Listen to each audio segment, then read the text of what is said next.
Think about the last time a relationship hurt you. Not the surface thing. Not the argument about who forgot to call back, or the silence that stretched 3 days longer than it should have. Go deeper than that. Think about the feeling underneath it. That specific, almost unnameable ache. The one that made you feel like you were suddenly very small again. Now here is the question nobody asks out loud. What if that feeling wasn't about your partner at all? What if the person who first made you feel that way was someone who held you when you were 4 years old? Most people spend years blaming the wrong person for a wound that was cut by someone else entirely.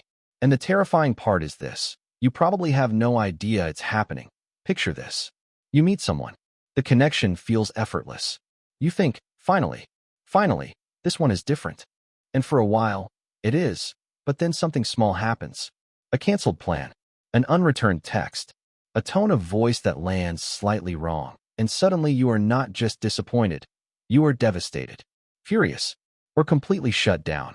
Your reaction is 10 times bigger than the situation deserves. And some part of you knows that. But you cannot stop it. Or maybe it goes the other way. Maybe someone gets close and something in you quietly begins to pull back. Not because you don't care. Because you care so much that you start preparing for the moment they leave. You call it anxiety. You call it trust issues. You call it being realistic. Here is what it actually is. Dr. John Bowlby, the British psychiatrist whose attachment research became one of the most replicated bodies of work in developmental psychology, spent decades studying one thing: how the bond between a child and their earliest caregiver becomes the internal template for every relationship that follows. He called this the attachment system. And what he found was not subtle. He found that by the age of 12 months, a child has already formed a working model of relationships. A set of unconscious rules about whether they are worthy of love, whether others can be trusted to stay, whether vulnerability is safe or dangerous. 12 months old, before you had words, before you had any way of questioning what you were learning, that working model didn't disappear when you grew up. It came with you, into every first date, every fight, every moment someone you loved walked out a door. Does any part of this feel uncomfortably familiar? Here is the part that makes this hard to face. The wound doesn't announce itself. It disguises itself as personality. You think you're someone who just doesn't need much reassurance. But that might be a child who learned that asking for comfort got them nothing. You think you're someone who is deeply loyal, even at your own expense. But that might be a child who learned that love was conditional on being useful, invisible, or perfect. You think you're just bad at relationships. But that might be someone replaying a script they were handed before they were old enough to read. In 1978, psychologists Mary Ainsworth and Mary Main conducted a landmark study, what they called the strange situation experiment. They separated young children briefly from their mothers and watched what happened when the mother returned. What they found changed the field entirely. Some children ran to their mothers, were comforted quickly, and went back to playing. These children were securely attached. Others either clung desperately or seemed bizarrely unbothered, frozen between wanting closeness and being terrified of it. These children were insecurely attached, and the critical finding, the one that matters for you right now, was that these same patterns appeared decades later in adult relationships. Not sometimes. Consistently. Across cultures. Across generations. The child who shut down to protect themselves becomes the adult who goes emotionally cold when their partner needs them most. The child who clung becomes the adult who reads abandonment into a slow reply to a text message. The child who never knew which version of their parent would show up becomes the adult who falls hardest for people who are unpredictable, not because they're broken, because their nervous system is doing exactly what it was trained to do. Here's what that actually means for you. Your relationship patterns are not random. They are not bad luck. They are not proof of a fundamental flaw in who you are. They are a logical response to an environment that no longer exists. And that distinction matters more than almost anything else I'll say in this video, because it is the difference between shame and understanding. And only one of those can change anything. But here is where the tension lives, and I don't want to rush past it. Understanding this intellectually is not the same as healing it. You can read every book on attachment theory. You can pass every quiz that tells you your attachment style. You can explain to your friends why you are the way you are with the precision of someone who has done the work. And still, the moment someone you love raises their voice or grows quiet, or takes too long to say they love you back, the old circuitry fires. The old story runs. The wound doesn't care that you understand what actually changes things. By the time I finish this next point, you'll never think about your patterns the same way again.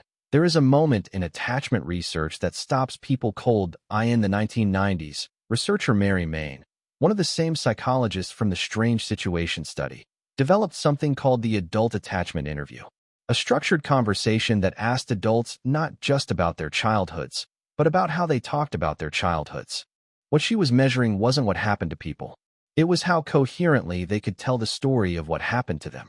And here is what she found. And this is the part one want you to sit with. The single strongest predictor of secure attachment in children was not whether the parents had a happy childhood. It was whether the parents had made sense of their unhappy one. Read that again. Parents who experienced significant pain, neglect, or inconsistency in their own upbringings could still raise securely attached children. If they had done the work of understanding and integrating their own story, that is not a lesson. That is a revelation, because the implication is profound. You are not doomed by what happened to you. You are only limited by how much of it remains unnamed. The wound doesn't lose power when you suppress it. It doesn't heal when you stay busy enough to ignore it. It doesn't disappear when you find a new relationship. It loses power when you can look at it clearly enough to see that it belongs to a version of you that was very young, very dependent, and doing the only thing available, surviving the emotional environment they were in. Think about a specific moment from your childhood. Not a dramatic one, necessarily. A quiet one. The time you cried and were told to stop. The time you needed something and learned that needing things made the people around you uncomfortable. The time you felt proudest of yourself and the person whose approval mattered most wasn't watching. Those moments are not just memories. They are instructions. Loaded into your nervous system the way software is loaded into hardware, running silently in the background of every relationship you've had since. Psychiatrist Daniel Siegel, in his research on interpersonal neurobiology, describes this as the difference between implicit and explicit memory. Explicit memory is the story you tell about your life. Implicit memory is the story your body tells, without words, without your permission, often without your awareness. When your chest tightens the moment your partner seems distant, that is implicit memory. When you feel an inexplicable wave of relief every time someone leaves, because at least now you know where you stand, that is implicit memory. The only way through it is not around it. It is to make the implicit explicit, to give language to what lies below language, not forever, not in one conversation, but one honest moment at a time. The research on this, particularly from the field of somatic therapy and from Bessel van der Kolk's foundational work, The Body Keeps the Score, suggests that healing is not primarily a cognitive process. You cannot think your way out of a wound that was never thought into you. It requires something different, slower, more patient. It requires learning, perhaps for the first time, that staying present with discomfort does not destroy you, that you can feel the old feeling and not become it, that the person across from you right now is not the person who hurt you then. That distinction, being able to hold both the past and the present at the same time without confusing them, is what researchers call reflective function, and it is learnable, not inherited, not fixed. Learnable. Studies from the Circle of Security Project, a therapeutic intervention run across multiple countries with at-risk parents and children, found that even brief, structured support in building this capacity changed attachment outcomes for entire family systems. Not years of therapy necessarily. Not a perfect childhood in retrospect. Just someone helping them see what they couldn't see before. That is what is possible for you. Not the erasure of what happened. Not the pretense that it didn't shape you, but the authorship of what it means now. The most painful part of a childhood wound isn't the original injury. It is the way we keep recreating the conditions of it in adulthood, choosing people who confirm what we already believe about ourselves, interpreting neutral moments through the lens of old fear, leaving before we can be left, and calling it wisdom. The wound has been writing your story that it's time to take the pen back. You don't have to overhaul everything right now. But there is one question I want you to carry with you out of this video and into your next conversation, your next conflict, your next moment of inexplicable emotional intensity.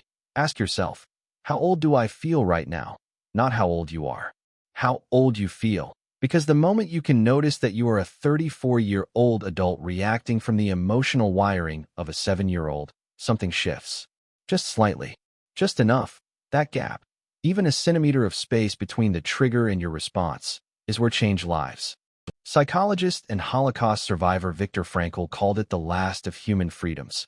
The ability to choose one's response in any given set of circumstances. You weren't given that freedom as a child. You are being offered it now. The next question worth sitting with is this. What would it mean to stop being loyal to a version of yourself that was built for a world that no longer exists? That answer will take longer than this video. But you've already started asking it, and that matters more than you know.